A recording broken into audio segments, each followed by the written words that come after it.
मैं परमेश्वर का धन्यवाद देता हूँ कि उसने अपने अनुग्रह के द्वारा ये अवसर दिया कि मैं परमेश्वर के वचन से आप सभी से बात करूं। परमेश्वर के वचन से आपके जीवन के लिए एक महत्वपूर्ण प्रश्न है, क्या आप नई सृष्टि हैं? परमेश्वर का वचन कहता है 2 कुरिन्थियों उसका 5वां अध्याय और उसका 17 पद, इसलिए यदि कोई मसीह में है तो वह नई सृष्टि है, पुरानी बातें बीत गई, देखो सब बातें नई हो गई। जब हम प्रभु यीशु मसीह को अपना व्यक्तिगत उद्धारकर्ता के रूप में ग्रहण करते हैं, तुरंत मसीह हम में और हम मसीह में एक हो जाते हैं। इसलिए उस समय से हम इस दुनिया के नहीं बल्कि प्रभु यीशु मसीह में एक नई सृष्टि हो जाते हैं। सो जब मसीह हम में रहता है तो हमें मसीह के रूप में और उसकी इच्छा में रहना है और हमें अपने जीवन के द्वारा दुनिया में मसीह के गवाह बनना है। परमेश्वर का वचन कहता है गलातियों उसका 2 अध्याय उसका 20वां पद, मेरा पुराना स्वयं मसीह के साथ क्रूस पर चढ़ाया गया है और अब ये नहीं है जो मैं रहता हूँ, लेकिन मसीह मुझ में रहता है। इसलिए मैं परमेश्वर के पुत्र पर भरोसा करके इस संसारिक शरीर में रहता हूँ, जिसने मुझसे प्रेम किया और खुद को मेरे लिए दे दिया है।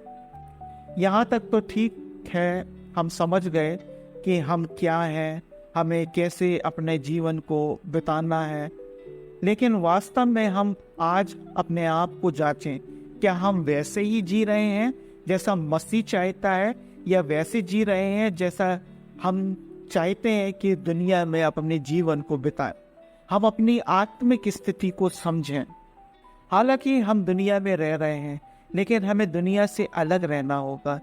यदि हम सांसारिक जीवन जी रहे हैं तो हमें अपने उद्धार के बारे में सोचना होगा।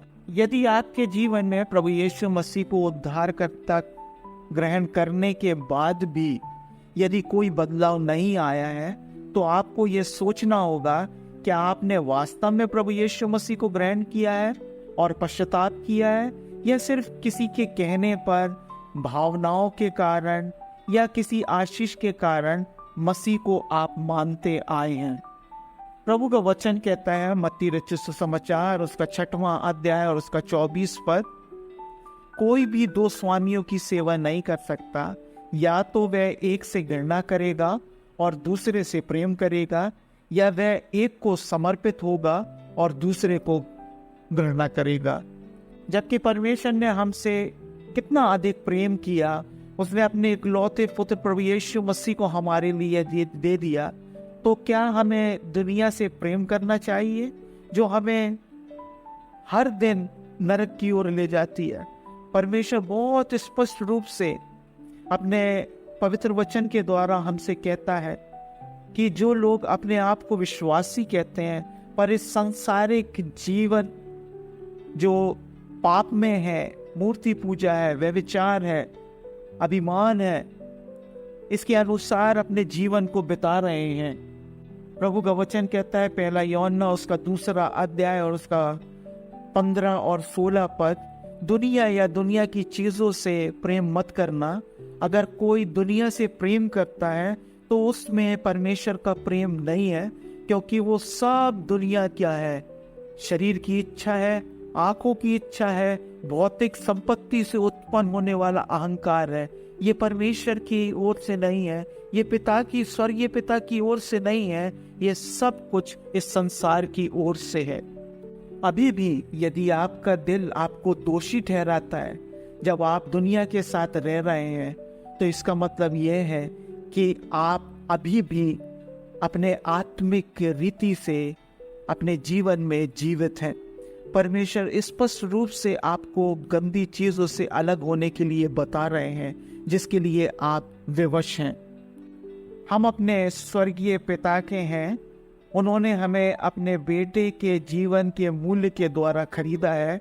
जब हम परमेश्वर के लिए सब बातों से अलग होने की बात आती है तो हमें सच में अलग हो जाना है और ये जान लेना है कि ये हमारी सामर्थ और हमारी ताकत के द्वारा नहीं है, पर फिर भी हमें अपने आप को इस संसार से बचाना है। आपको एक बार फिर से अपने पापों के लिए पश्चाताप करना होगा, गंभीरता के साथ एक बार फिर प्रभु के पास आकर पश्चाताप करना होगा। अपने उद्धार के लिए प्रभु यीशु मसीह पर भरोसा करना होगा। केवल मसीह के द्वारा ही आप अपने जीवन को बदल सकते हैं। आप दुनिया के हैं, आप दुनिया में हैं, लेकिन दुनिया का हिस्सा नहीं है। दुनिया की इच्छाओं का पालन ना करें और अविश्वासियों के तरह ना जिएं, लेकिन प्रभु यीशु मसीह की तरह आज से अपने जीवन को बना लें। हमारे प्रभु और उद्धारकर्ता प्रभु यीशु मसीह के अनुसार चलें। हमारी पवित्रता मसीह के द्वारा आती है। हमें न केवल खुद को दुनिया से अलग रखना चाहिए, बल्कि हमें खुद को प्रार्थना में परमेश्वर के साथ स्थापित करना चाहिए। आप और मैं प्रभु के प्यारे बच्चे हैं। आप पहले से ही उन पापों पर एक जीत हासिल कर चुके हैं, क्योंकि जो आत्मा आप में रहता है वह दुनिया में रहने वाली आत्माओं से बड़ा है।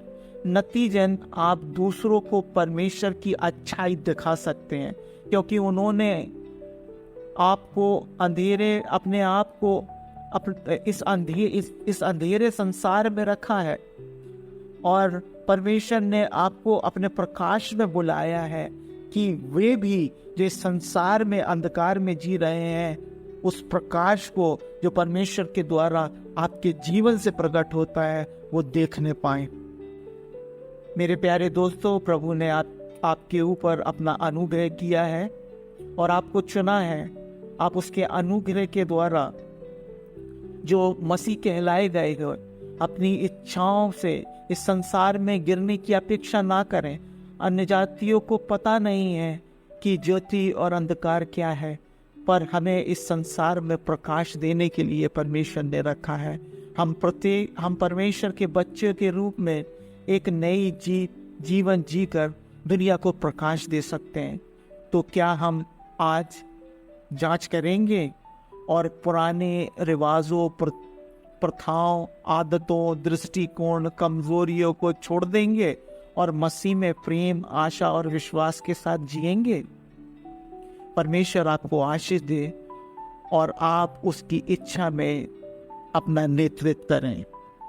गॉड्स विजन मिनिस्ट्री आप सभी के लिए प्रार्थना करता है कि आप परमेश्वर के प्रेम, अनुग्रह और उसके उद्धार में बढ़ते जाएं। परमेश्वर आपको आशीष दे।